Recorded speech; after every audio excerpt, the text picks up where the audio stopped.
Welcome back, ladies and gentlemen, and thank you so much for participating in these morning activities. We are looking forward to yet more engagements with you. We're looking forward to quite a lot of engagements with our speakers, our presenters, and well, after we have our favorite part of the day, the lunch, we will eventually get to see who will be the top 4 teams that will participate in the final round. Who will get to be on this very beautiful stage, showcasing their impact and what they've been doing throughout the Enactus year. The morning allowed us to see some of the beautiful presentations of projects that were done by the different teams. In League 1, for example, Walter Sisulu University was presenting their Kombe Maize project, Univen presenting their Plus team, and Nelson Mandela University presented their community networks hydroponics. And in League 2, we had VUT presenting their Foodable Enterprise, UKZN presenting 2 projects, being My DigiTutor and Innovators Harvest, and last but definitely not least, the third team in the room was Rhodes with Chic Clinic Business. And in League 3, University of Limpopo presented the Nutri-Ringa, University of Mpumalanga presenting Sellers Market, and the University of the Free State, the Qwaqwa campus, presented their enterprise, BioFly Pro. And finally, in League 4, we had UWC presenting Leno Kids and Read Defined. We also had SPU presenting Aqua Solution, and concluding that round, we had the presentation from CUT with Vermi Village.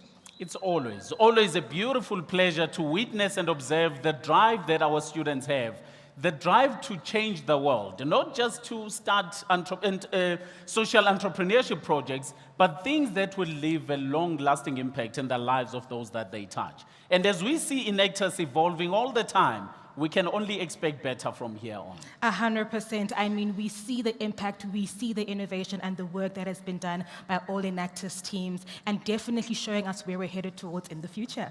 Now, before we move on to the next part of this event, being the keynote address, it would be proper for us to please acknowledge all the work that our teams have done by giving them a big round of applause.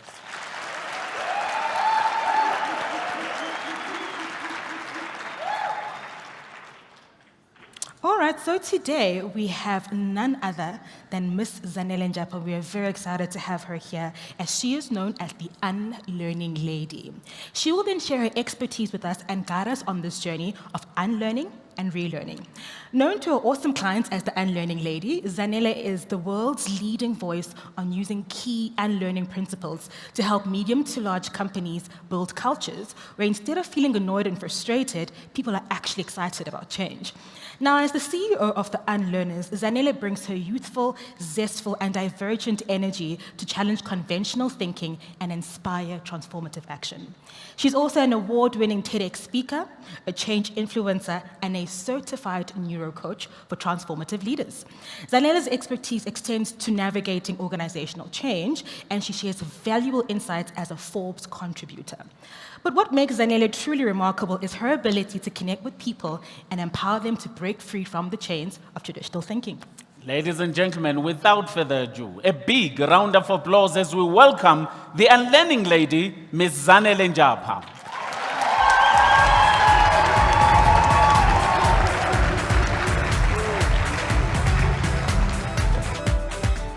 Thank you very much for that beautiful introduction. My goodness, I'm having the craziest episode of nostalgia and just all the feelings, because the last time I stood on this stage, my knees were actually shaking. Now, they're still shaking, don't get me wrong, but they were shaking for a completely different reason. And I'm pretty sure that the shoes I was wearing on that day were too big for me. But for some reason, I was able to gather up the strength to deliver a presentation. So it's amazing to get an opportunity to be here with you and to experience this energy from a different perspective. So excited for the conversation we're going to have today, and being here already has shown me just how infectious the energy we have is. So the conversation we're going to have today is going to be a fairly simple one. And I know we've just met. I'm not in a position to make any demands yet, but I'd love to ask for just 3 key things from you. The first one, I'd love you to be aware of your assumptions. The brain is very weird. When we don't understand something or we've got a gap in insight and information, the brain cooks up a beautiful assumption and gives it to us. Now, the problem comes in because most of us don't actually challenge those assumptions. Now, I see you're looking at me with a puzzled look. I'll prove it to you. When you first saw me, as I came up onto the stage or maybe on social media, you made an assumption about me. You might have said, ooh, that accent must be from one of those schools. You can just hear it. Or you went, ooh, that dress, she's sure it's not too short for this event. Whatever it was, you made an assumption. Now turn to the person next to you 2 seconds and share with them what your assumption was that you made about me. Not too loud, I do have feelings. How?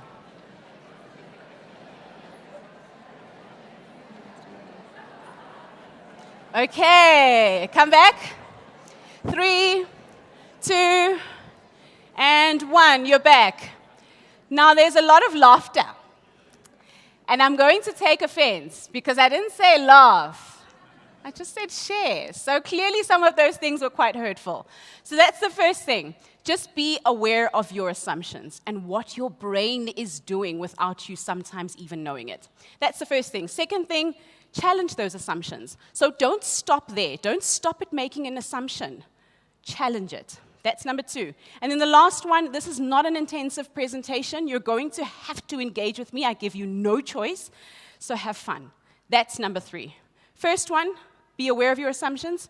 Second one, challenge them. And then 3, let's have fun together. I'm an alumnus, so this is basically just us talking to each other. Cool. Can we agree on those 3 things? Give me a thumbs up if that's okay. Beautiful, very nice. Okay, so let's get started with our conversation. Now, instead of telling you what this conversation is going to be about, I prefer to actually just show you. The ballerina you see on your screen is about to start moving. I'd like you to show me with your hands what direction the ballerina is going in, clockwise or anti-clockwise. Does that sound okay? I see some people already moving their hands. Hasn't started moving yet, guys. Calm down. All right, let's go. Clockwise, anti-clockwise? Okay, I'm seeing some very interesting movements as well. Okay, cool. So raise your hand if you see clockwise. Let's see who you are. Okay, beautiful. You may put your hands down. Hand up if you see anti-clockwise or counterclockwise. Okay, cool. Now you can put your hand down. Now let's test out that theory and see which of us was on point. You'll notice what I've now done is I've added a ballerina on the extreme left-hand side. Middle one is still exactly the same. Now, let me just say this because I have been asked this before. There is no other reason other than this illusion that that ballerina is black and this one is white. Nothing else. Don't overthink it like we sometimes do as South Africans. So that's pretty much it. Now, middle ballerina is still exactly the same. Tell me what you see now. Still clockwise? Or has everything changed? Hand up if you're still seeing clockwise or you're seeing clockwise this time. Anti-clockwise? So now we sort of know who was... someone said who was right. But let's challenge that. I've moved our ballerina that was on the left to the extreme right-hand side. And if you're on your phone, I'd like for you to actually move your eyes from your phone onto the screen because what you're looking at here is a little bit more interesting than what I think you're looking at there. So we've moved the ballerina to the extreme right. Tell me what you see now. How? Middle one hasn't changed, I promise you. Still exactly the same. I promise. Okay. So here's the thing. Now, if you remember nothing else from our time together today, at all, nothing at all from the tiny little girl with the black dress, let it at least be the video of the ballerinas. Because if you just grip onto this slide, you will remember the crux of our conversation today. And here's what it is. I'm going to guide you through this. So follow my instructions. I'd like you to start your eyes on the ballerina that's on the extreme left-hand side, so your left-hand side, and then I'll guide you through the rest. So start your eyes on the extreme left, move them to the middle, and then all the way onto the extreme right-hand side, and then back to the middle. And then just keep moving them back and forth and see what happens. Okay. So it's at this point that I usually do have to mention that I'm not a witch. I do have a few things up my sleeve, but I'm not a witch. This illusion is designed that way. But the big idea behind it is that it's time for us to shift. And not just that, but wherever it is that we put our perspective, that's what we're going to get. And oftentimes when things happen and we think about innovation and change and transformation and scaling, especially in the business space, we think that the problem is outside of us. But I'd like each and every one of you who have access to your right hand to put it on your chest, because that's the person that you have to blame. The biggest barrier to any kind of innovation, whether it's in your organization, it's within Enactus as a whole, or just in your life, it's you. And here's what I mean when I say it's you. Have a look at this, and then whisper to the person next to you, what's the mistake that you are picking up in this picture? Just give them a quick whisper to tell them what mistake you're noticing.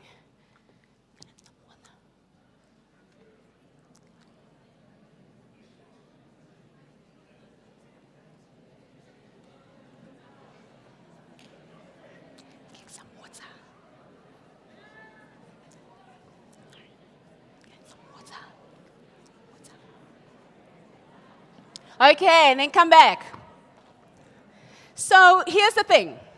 Now, when you whispered, or maybe you were just waiting, you might have said to yourself, oh, it's the 3. The 3 is yellow. Yellow is for Enactus. You can't just use it for a 3. I mean, hello. That's wrong. And I mean, I've had that. I've had people go, no, the 4 is green, but the pattern with the other colors is something else. Because that's your brain. Your brain will always go towards where the noise is. And in this case, the noise is with the numbers and the colors that are literally just a distraction. Because if you looked again, you will notice that it's the question itself that holds the mistake. Yes, there it is. And that's exactly it. But we miss that, right? And now think about it. This is just a simple exercise. But that's literally how you are going through your day each and every single day. And that's why I say that the problem or the barrier to any kind of transformation, any kind of innovation, whether it's about how do we change the way we do things as Enactus, whether it's about the businesses or projects that you have, how do we scale them? How do we go just from having this tiny impact that we have right now to doing something bigger? How do we come up with a new idea? Don't look outside of yourself. Always know that it's you. You are the person that needs to shift something. So let's look at what that's all about. Research at Stanford University says that the average human being thinks between 50,000, thank you so much, 50,000 and 60,000 thoughts every single day. Now that's a lot of thoughts. I generally think that I'm just thinking 3 things: food, sleep, and maybe work every now and again when I have to. But that's pretty much it. But 60,000 is fairly high. Now here's where I'd like you to take a guess. Out of that 60,000, their research shows that there's a certain percentage of those thoughts that you are thinking every single day. So for example, the same thought that you thought the day before, and the day before that, and the day before that, and the day before that, and the day before that, you get it, before I fall off the stage. So what percentage of thoughts do you think are repetitive? What percentage of those thoughts do you think is repetitive? Just give me a guess, your wildest guess. 60? 60, okay. Unless everyone thinks 60, because that's all I'm hearing. 90, okay, nice. Now we're getting a little bit more ambitious. And that's actually correct. If you guess 90, that's actually what they found. 90% of the thoughts that you are thinking are exactly the same thing you thought yesterday. And that's why we sometimes make the joke that we think we're living 60 years, but we're just living 20 years 3 times over. And we think we're showing up as new people with new ideas, doing things differently. But all you're doing, same thing. Because you're getting stimulated by the exact same people, you are watching the same TV, you are reading the same articles, around the same people, and all you do is you just move in a spiral. So what do we do about that? What's the solution? The solution is not to focus on the future. Now, I know that's quite controversial because oftentimes we want to know what the future will hold. Right now, we're all sitting on the edge of our seats because we're just waiting for Zanele to finish so we know which 4 teams are going through. Like, Zanele, get off the stage. Because we're always thinking about the future, right?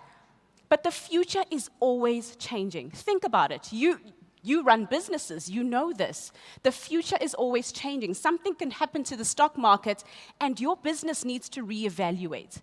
So what's the best thing you can do? The best thing you can do is not focus on what's around the corner, but focus on yourself.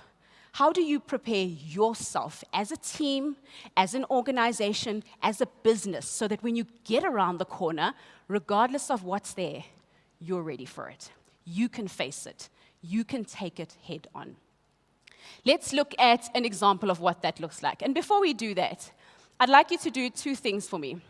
The very first one, I'd like you to raise your hand. You don't have to stand, just raise your right hand if you have access to it. Your right hand is going to be your hammer. Just play along here. Trust me, there's a point. It's going to be your hammer. Now, I'd like you just for a few seconds to just hammer in front of you. So if you do have a table, you can just, on there, okay, beautiful. There we go. That's it.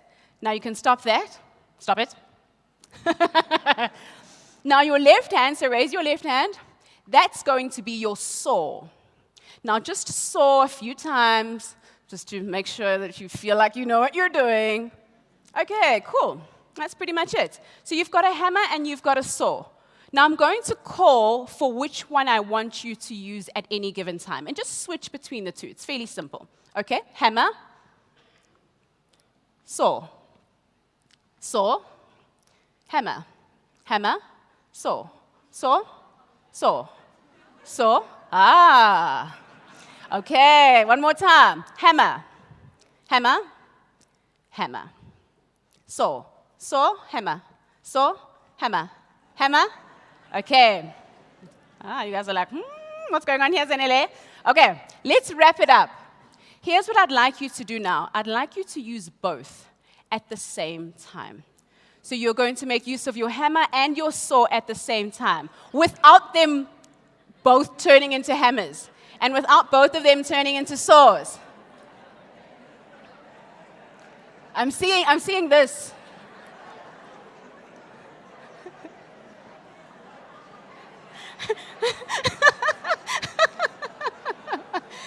Okay. All right.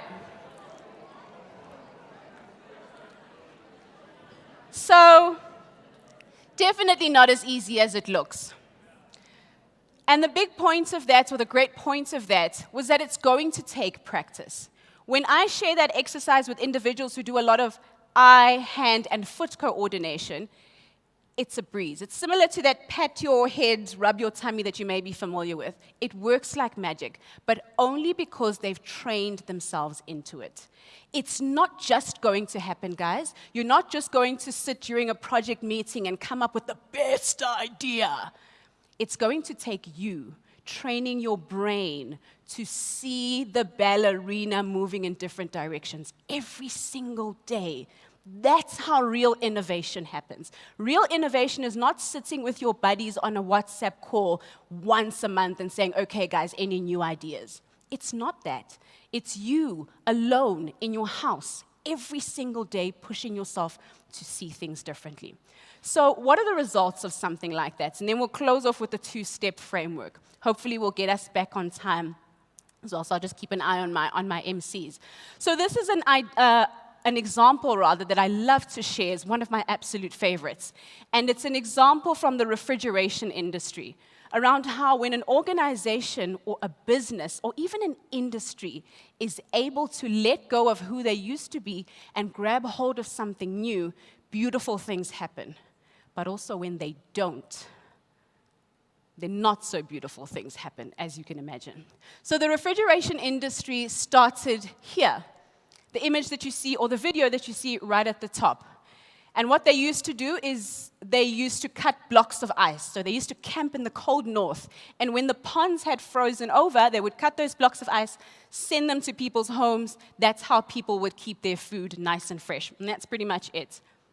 The next curve, or what we call the next curve of innovation, then happened a few years later, where we started to have ice factories and ice trucks.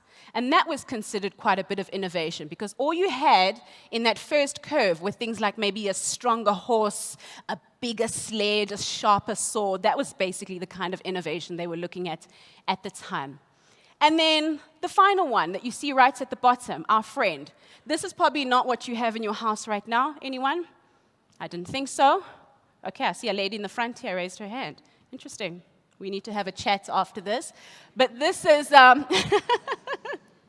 you know, you make assumptions, but then you find out that actually someone is still sitting with one of these premier fridges in their home. So it's the refrigerator right at the end. Now here's my question to you. What do you think, with what you know and what you have access to and your beautiful entrepreneurship brains, what do you think is the next curve of the refrigeration industry? Take a second if you feel like you need it. But where do you think it's going?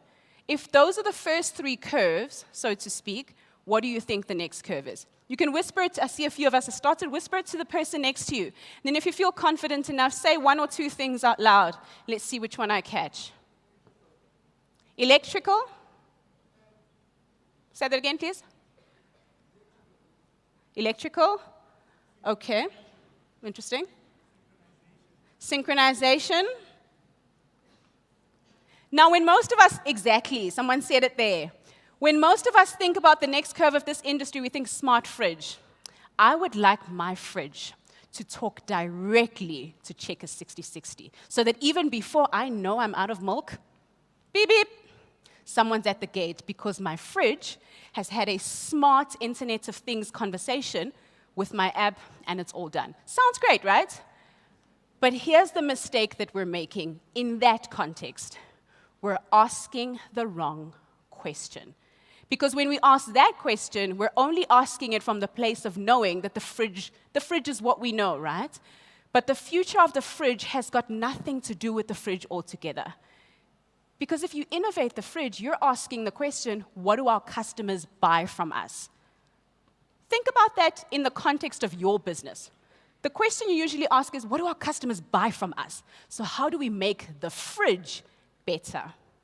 But guess what happens to individuals who think like that? They run out of a place in the marketplace altogether. So much so that when this particular case study is told, we actually find out that none of the entrepreneurs that were ice harvesters actually started a DeFi, or a business that actually manufactures fridges. Because what did they say to themselves? What do our customers buy from us? That's not the question to ask anymore, guys. Because when you ask that question, in 20 years' time, nobody's going to be buying it. And then what are you going to do? But when you ask a different question, remember the numbers? That the trick is actually in the question that you ask. And so the right question to ask is, what do our customers do with what they buy from us? Because that's what they're buying. When people buy a fridge, what is it that they want? Do they want the fridge? Unless they have like a fridge fetish where they buy all sorts of different fridges and them up in colors, and then they look at them every day and then look away and then look at them again. But generally, that's not what most of us do. When we buy a fridge, what is it that we want? We want fresh food. That's it. We just want fresh food. And that's why when you think about your business, I no longer want you to think about it in terms of asking that question. Because the future of your business, the future of Enactus, has got nothing to do with what it looks like now.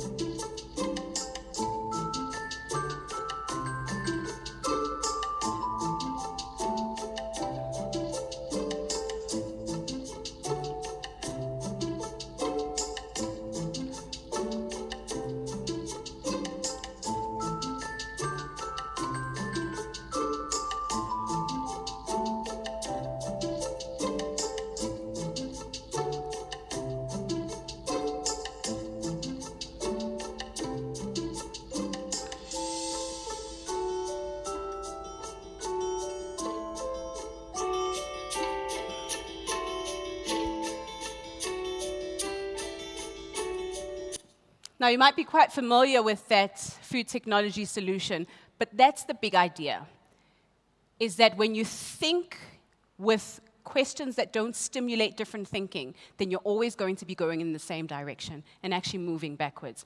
So let's wrap it up with a framework I'd love to share with you on what you can do to always be the people who can innovate, to always be the businesses, to always be the individuals, the business owners, the entrepreneurs who can see what other people don't see. When people say, no, the ballerina's moving this way, you go, no, actually, guys, did you see that? Or did you notice that? How about this? Why don't we try that? Have we explored this? To be those kinds of people. So we'll end off on these two. And as we end off on them, I'd like you to ask yourself how you can apply them in your business, how you can apply them in your project, in your organization, in whatever it is that you are working in, depending on which of our stakeholders you are as you sit in the room. So all it is two different parts. So this side of the room, you are going to be look, and that side of the room, you're going to be look again. So the first part of the framework is look. Why would we say it like that, guys? Look. There we go. I love that. Thank you, team. And then the second one? Okay. No, I'm going to stand for the rest of this. So that's all it is. Look and look again.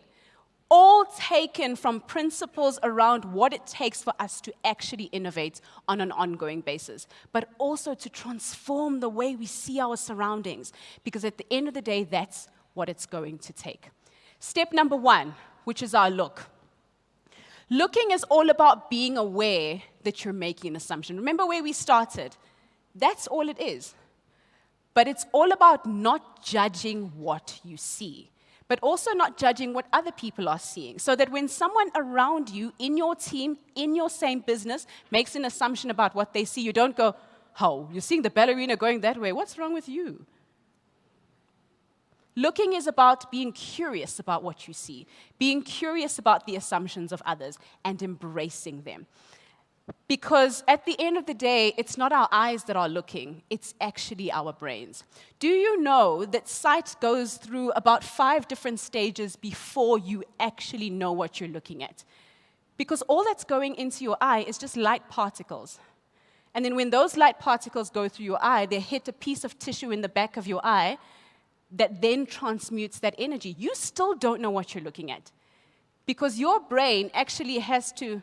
Your eyes actually have to nudge your brain to say, hey, what are we looking at here? And what does your brain draw on? Your biases. It draws on your previous experiences, things that have hurt you, things that haven't worked in our business before. The fact that the municipality doesn't want to work with us, and we've tried. All of those previous experiences is what your brain is drawing on. And you might have seen this, but for me, this is one of the best examples around how we only have access to the solutions that we think we are capable of, that are part of our personal arsenal.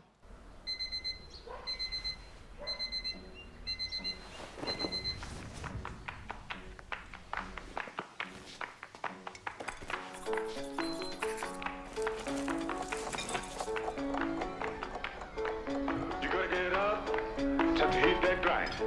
Gonna cruise the streets, see what I can find. You gotta get up, I'm gonna tell you straight. You gotta keep moving, boy, or it's gonna be late.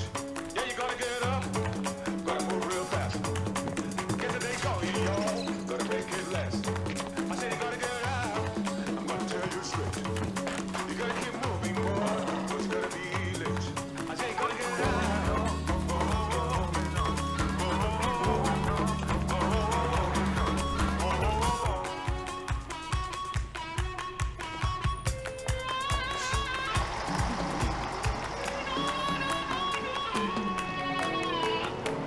Bullies.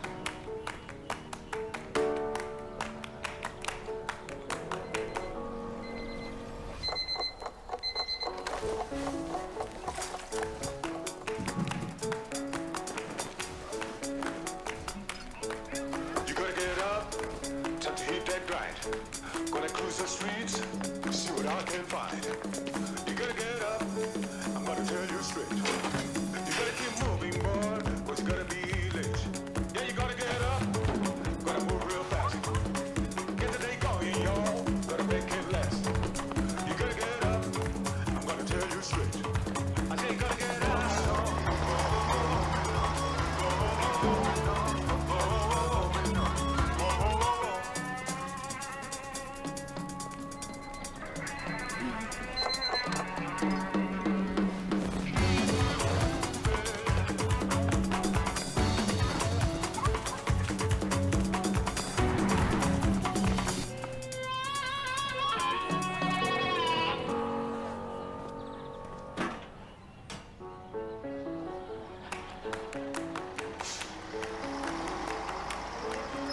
We find a way to get things done.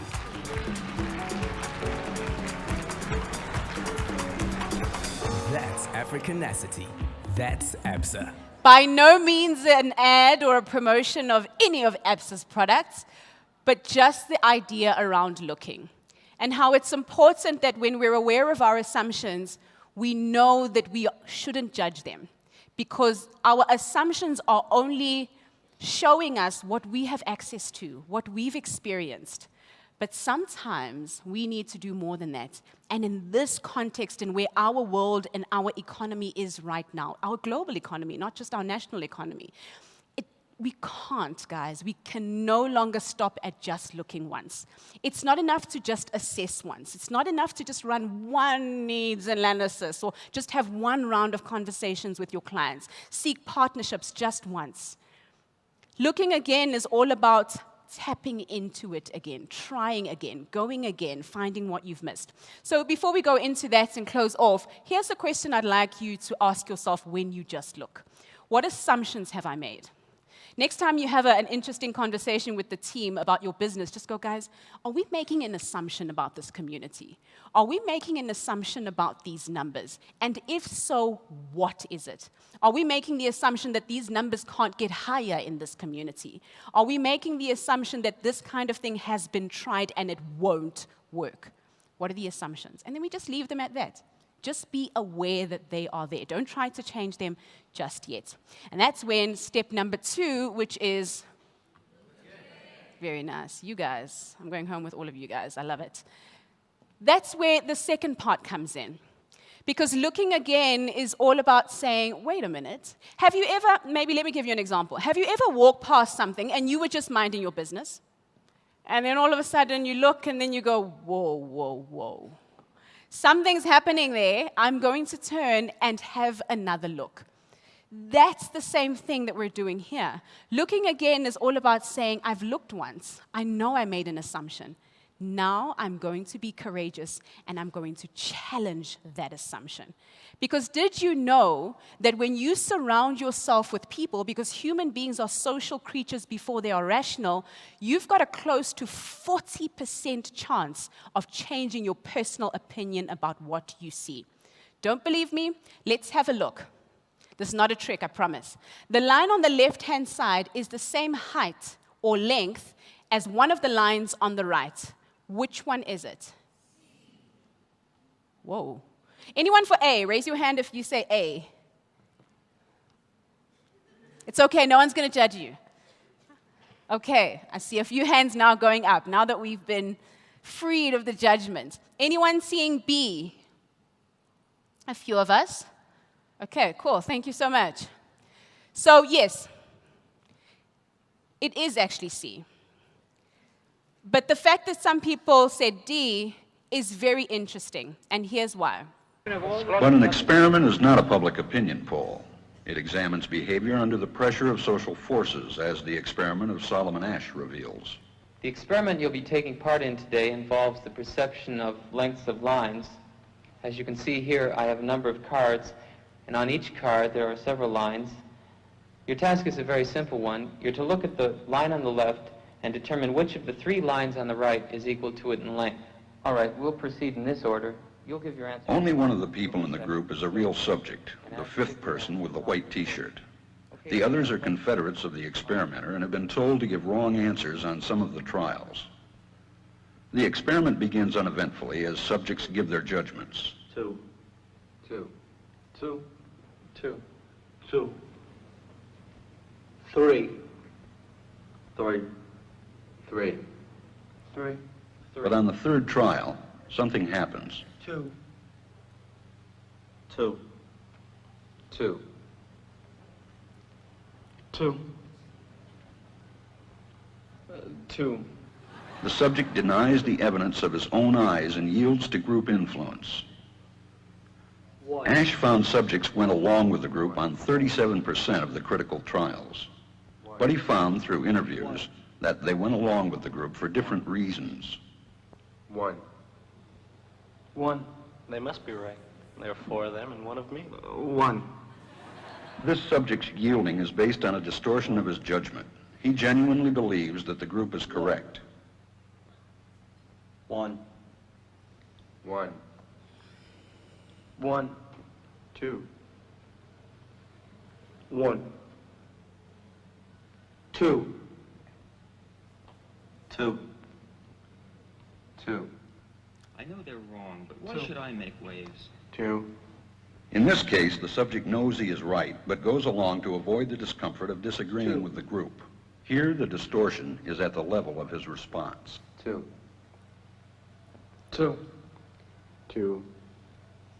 Did you notice how the first time when he gave his honest perspective, there was that silence and everyone looked at him?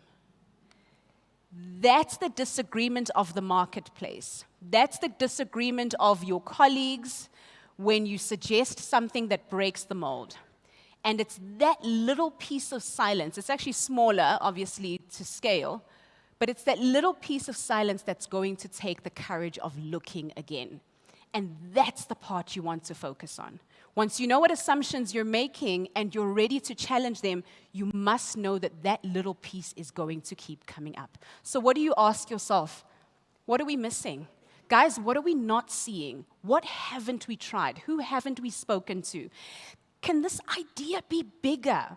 Is there anyone who literally sits in their conversations with their team and goes, guys, I feel like we can make this bigger. What is it going to take? Asking those questions that help us to push the envelope just a little bit more and make things happen. So that's all it is. Step number 1. Girl, I love it. Look and that's it. All you have to do as you become innovative, as you become creative, as you challenge the status quo and make sure that next time you become not just the smartest person in the room, but you become the person in the room that can challenge the perspective of the people that are around you, so that we're always growing and we're always changing. So here's where I'd like to wrap our conversation up. On your screen, there's a picture. And in the picture, there is either a sad man or an angry man. There's actually both. A sad and an angry man. Which one do you see? Oh, why did you say it like that? And you even made a sad face. Aw. Did you know, and research shows that if you look at that and you see a sad man, without even knowing it, or maybe even without even telling other people, you're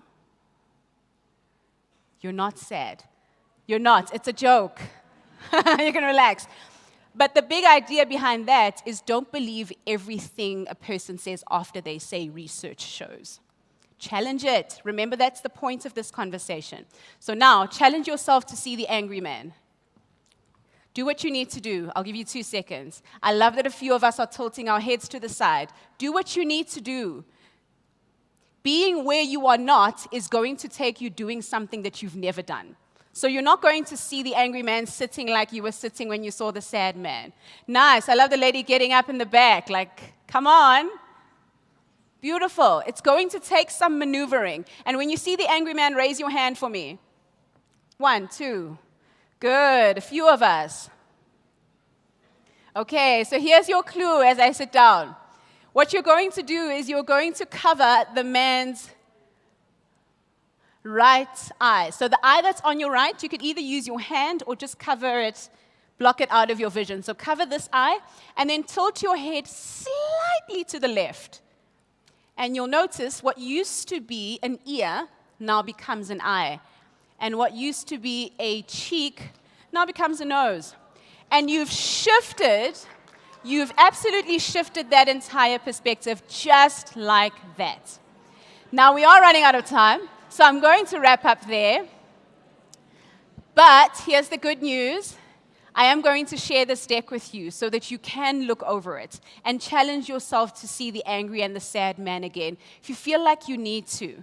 But the reason why I ended off with that is because we need to remember where we started, that idea that being the people that see things differently and push the envelope and actually scale the businesses that we're starting and sustain them, remember, it's going to take us being the people that are always learning, the people that are always looking for something, looking and then looking again. So here's a link that you can use to download the deck. Every single thing that I've just shared with you, you'll be able to get it on there. Otherwise, thank you so, so much for having me. Thank you to our MCs and the entire Enactus team.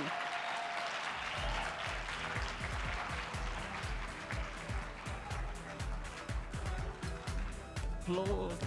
1, 2. Another big round of applause, ladies and gentlemen. Thank you. I'm not going to let you off that easy. Oh, my Zanele. goodness.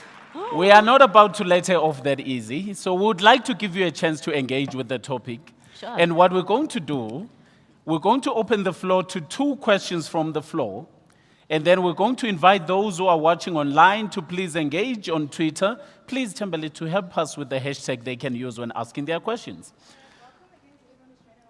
The hashtag is hashtag Thrive with Enactus. So before you tweet, you say at Enactus South Africa, write your question, and then end off with hashtag Thrive with Enactus. Yeah? Thank you very much. Now let's see who's going to take the chance on the floor. 2 questions. There's the first one, thank you. And there's the second one right at the back. Please approach the front so that we can see you when you ask the question.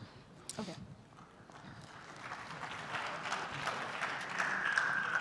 Let's please just keep our questions brief so that we can benefit fully. Sure.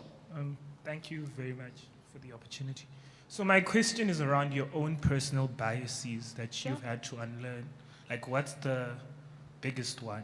Or the biggest one you're thinking about right now? Yes. All right. Because you know I'm thinking about one right now. Thank you. I love that question. One of the biggest ones that I'm actually unlearning right now is that I'm a jack of all trades and I can do everything in my business. I have, and I'm going to be very, very honest, and I think that that's where looking comes in, is just being aware of where your shortfalls are as an entrepreneur. I used to think when I started my business that I could just beat all the people all the time. And this year, in the year that we are in the business, nothing has slapped me like that perspective. And I've needed to unlearn it. So now I work on the principle of leverage. How do I leverage the people around me? How do I leverage my partnerships? How do I leverage the content that I create so that I just work hard once and allow everyone else to support me? So I love that question. Thanks for sharing it. Awesome. Please don't miss a chance to introduce yourself before you ask the question, please. Okay. Hi, Zanele. My name is Sean. So I'm not sure if the question that you asked, but I think it also follows on the similar line, but I'll just ask it, right? So I'm from KPMG, right? And our values is integrity, excellence, courage, together and for better. So those values, I feel they speak to everything that you just spoke. But now the question is, how does one deal with imposter syndrome? Because, you know, one thing about my firm, they encourage innovation, challenging the partners, you know, thinking, well, in a good way, challenging the partner in a good way. You understand, thinking outside the box in innovation. So how does one get outside of the imposter syndrome? Because, you know, you never know when is enough. You know, should I actually raise my hands when we're sitting and having that meeting and stuff like that? I love that question. Thank you very much for sharing it.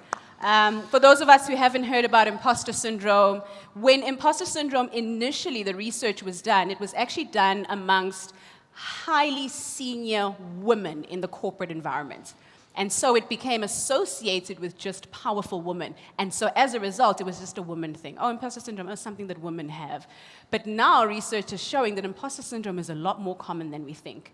And also, it's actually a lot more intricate than we think. There's actually 5 different types, if I'm not mistaken, of imposter syndrome. One of them being perfectionism. That we think, oh no, everything has to be absolutely perfect, is also a form of imposter syndrome that we sometimes don't recognize. So as a result, to respond to your question that you were asking, I think one of the most important things that we can do for ourselves is just be aware of what our flavor personally of imposter syndrome is. So what kind of imposter syndrome do I feel like I sometimes am a victim to? And then the second thing is to understand that it will never go away.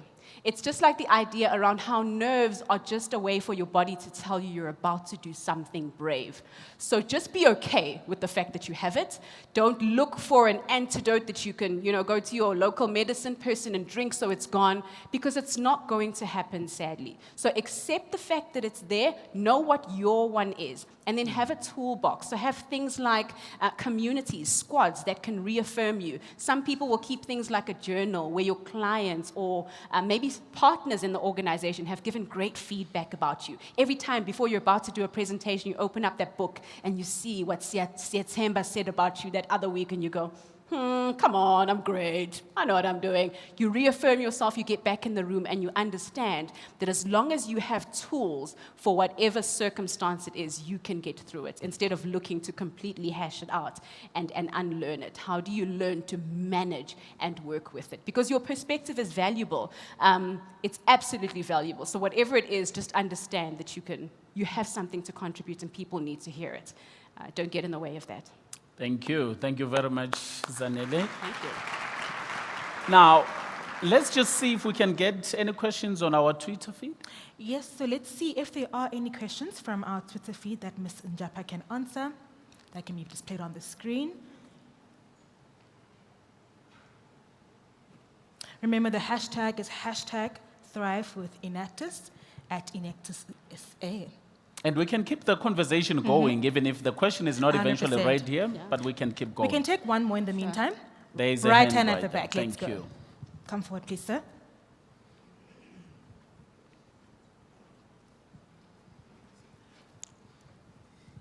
Hi. Hi. My name is Fidel, and my question is around wokeness. We are referred to as the woke generation, and I've heard a speaker speak about basically walking into a room like the guy did, where he saw something different that everyone else was not seeing, and he had seen what he thought was right, but because everyone else was saying something different from him, it made him doubt himself. So how do you then know when to let go and know that at this point I'm just being arrogant, or am I right or am I not right? Yeah. When is the line? What says to me that, okay, now it's time to let it go, it's not, people are not going to follow you now? And how do you walk into a room, see something that no one else is seeing, and then get the room to follow you, get the room to think like you, to follow, the way of thinking? I hope you got my question. The passion behind that question. Thank you. I love it. So the first thing I'll say to that, and that's a beautiful question, thanks for asking it. The first thing I'll say to that is have your own due diligence that you do when you pick up a perspective. So what do I mean by that? Have a mini checklist that you have in your mind. Is it viable? Does it make sense for our business? How soon can we execute it? And almost have that in the back of your mind so that when you do share your perspective, you can back it. They teach us this type of stuff where you are right now. You learn that type of thing. Be able to support the perspectives that you have.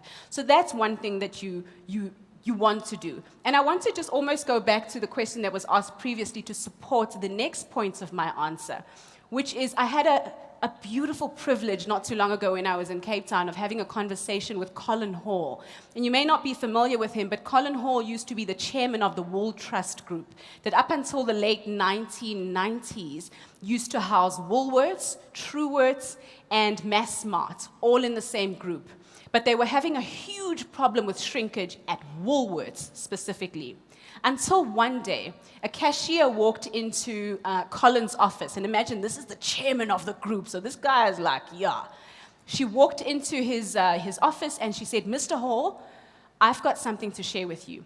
I know what's going on at Woolworths. When I stand at my cash register, my uncle will come up to me with milk and flour. And he'll say, I'm not paying for both, I'm paying for one. You decide which one. Secretly, like with a wink.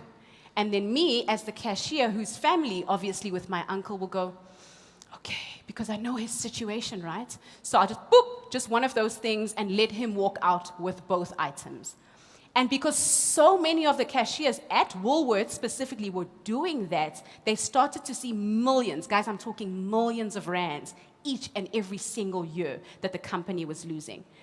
And then she said, so she didn't stop at saying, I know what the problem is. She then said, but I know what we must do, Mr. Hall. If our family members or just consumers at Woolworths didn't get a chance to choose who they came to, which till they went to, then I think that this problem could be solved. And if you've been at a Woolworths, you'll know that where they started was they piloted that idea from that one cashier. And that's how they operate now. And as a result, the entire Woolworths and thus the entire group saved millions of rands because one person said, I know what works in the business, I can back my perspective. So I hope that that story inspires you, but also just sort of teaches you to answer your question. Well, any other words to say thank you to Ms. Njapha for all these words? Please, please give a big round of applause. We can see the questions are coming up. Unfortunately, time is not on our side. We would have loved to keep the conversation going. Zanele, I was just about to say to you, I hope whatever you are sharing will make an impactful difference and will trigger quite a few of us to think differently. But I think if these questions are anything to go by, the message was loud and clear. Thank you very much for your time. Thanks, Sas. Thank you. Thanks, guys.